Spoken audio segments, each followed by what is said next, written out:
Hey everyone, it's David coming to you today from my whiskey den here in Central Ohio, and we have a long distance dedication from Hangin' AZ from the comments in my YouTube channel. And he writes, "Dear David, glad you include bottles everyone can find.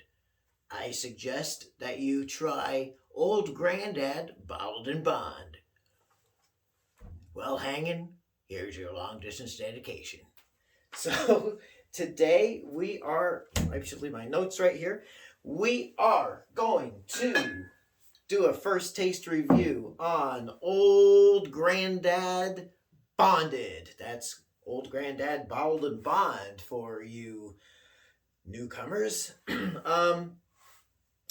Old GrandDad has been around forever. This is a brand of bourbon that was around even in the Old West.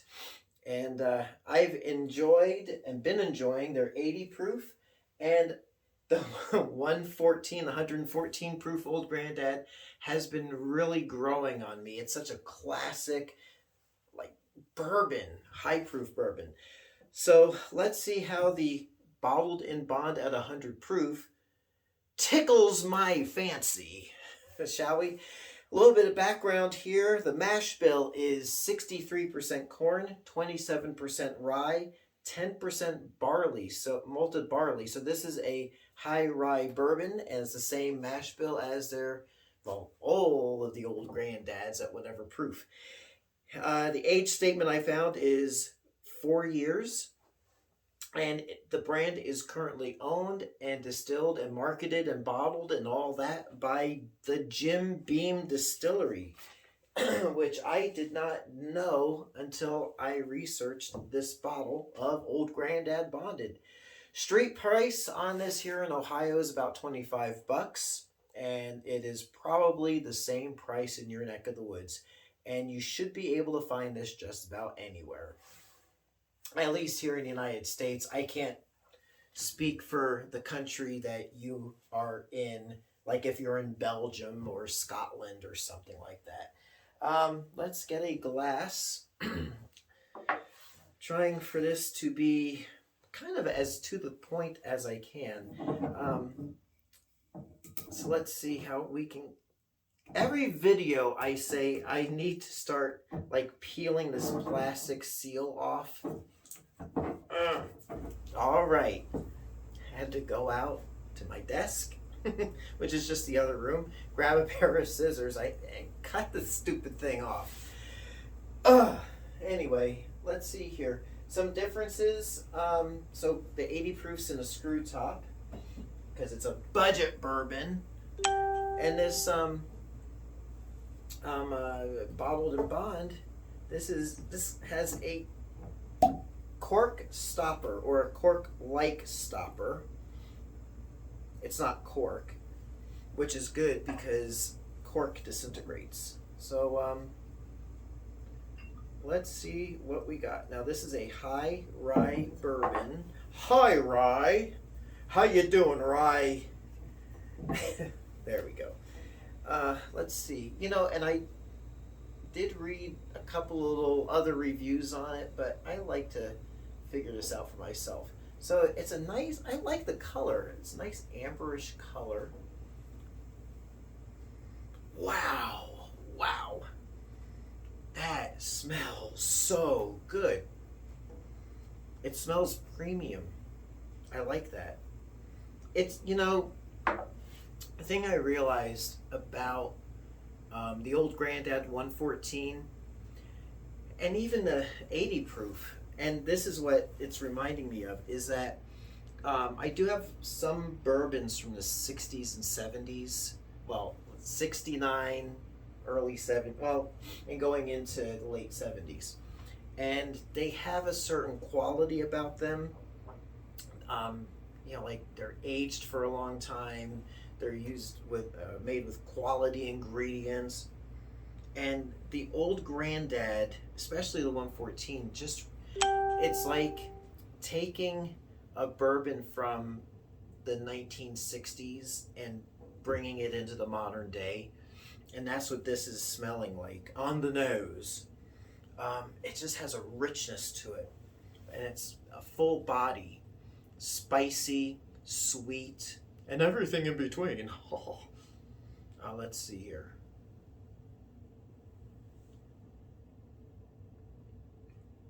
Wow. Oh man. Oh. Great oogada boogada.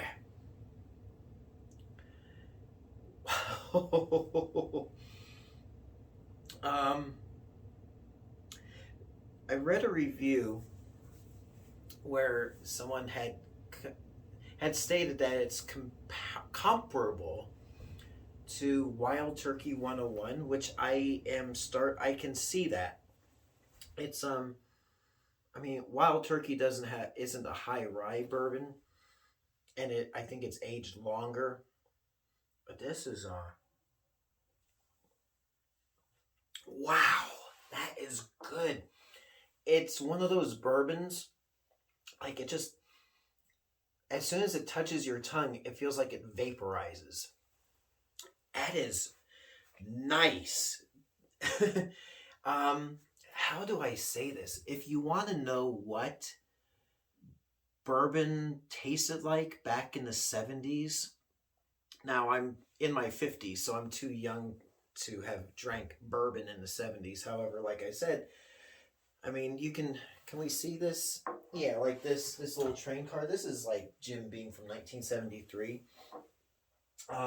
Lower proof, but this is what it reminds me of, is that era of bourbon. Um,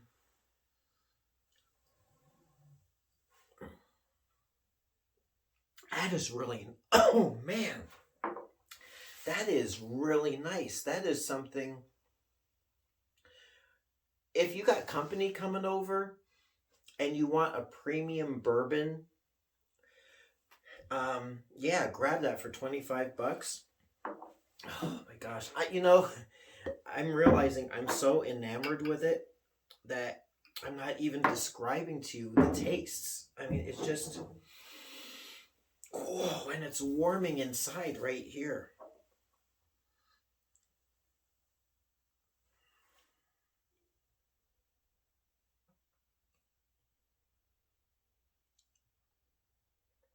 It's just, you know, I there's like a bunch of these bourbons I've been reviewing lately. It has that caramel sweetness or something. This doesn't have it. It's spicy. It's not harsh. The fire that goes down your esophagus is just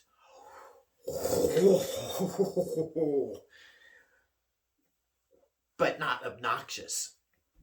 It is just to me, my opinion, and I don't favor the bourbons that have rye in them. Old GrandDad's one of those exceptions.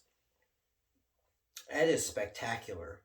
Um, you know, if you like a nice high rye bourbon, you want something that's bottled in bond and doesn't break the bank. Oh, go for that. That is really good. Um, I like that. Mm, wow. I mean, man, I want a steak dinner now. Wow, that is good. I'm gonna score it. I'm trying this scoring thing here since it's the new year. I'll see if I stick with the score, but let's see how I score this, all right? So here you go. You know what? This is a solid 9 in my book, which you could tell because of that flashy graphic I made.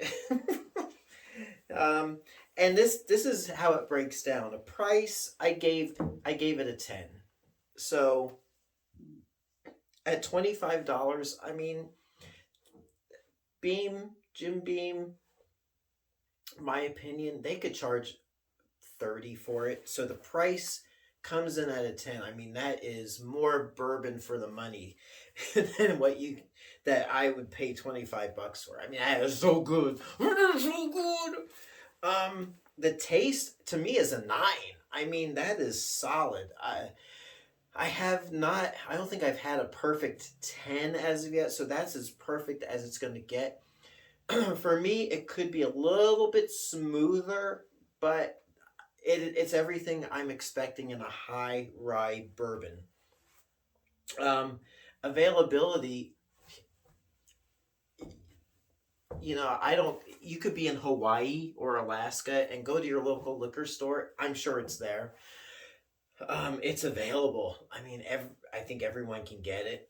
And would I serve this to my guests? Does it have that sort of value to it? Well, yeah. I mean, that is. I mean, if I'm having a tasting party, which I'm planning on having this coming Saturday, but I don't know when I'm uploading this video, so it could be this day that I've uploaded it, or not, or I don't know. I'm rambling now. I would put that in the rotation. I mean, that's just good stuff. I did have a buddy over a couple of days ago, and I had him try it at 114, and he agreed with my assessment of it. I'll put that in the mix, and man, that is good stuff. And thing with the old GrandDad is that for me, I think I said this in the 80 proof video I did, I always thought it was just this budget bottom shelf brand, but it is really, really good. It's an excellent value. And just because something is on the bottom shelf, and this is actually, I've seen this on the bottom shelf as well, right along with the 80 proof. Doesn't belong there. So don't be fooled if something is physically on the bottom shelf of your local liquor store. Go for it. Check it out. And I feel like, just like that 114 video, I feel like I've been a little vague with this assessment, but I know what's going on in my brain with it. So if you have any questions, I might have to dwell and ruminate on this a little bit. But I guess the bottom line is, if you want to experience what bourbon was like back in the 70s and the 60s, this is it. It's not foo-foo. It's not like this boutique bourbon. This is the George Thorogood, Stephen Ray Vaughan, classic bourbon. It's not foo-foo-y and boutique. This is as good as it gets, in my opinion. So there you go. Until next time, it's David coming to you from my whiskey den here in Central Ohio. I hope your next pour is your best pour, and we'll catch you next time. Thanks so much for watching. Hey everyone, if you like what you see, please like and subscribe so you can be notified of future videos as they drop. Thanks for watching.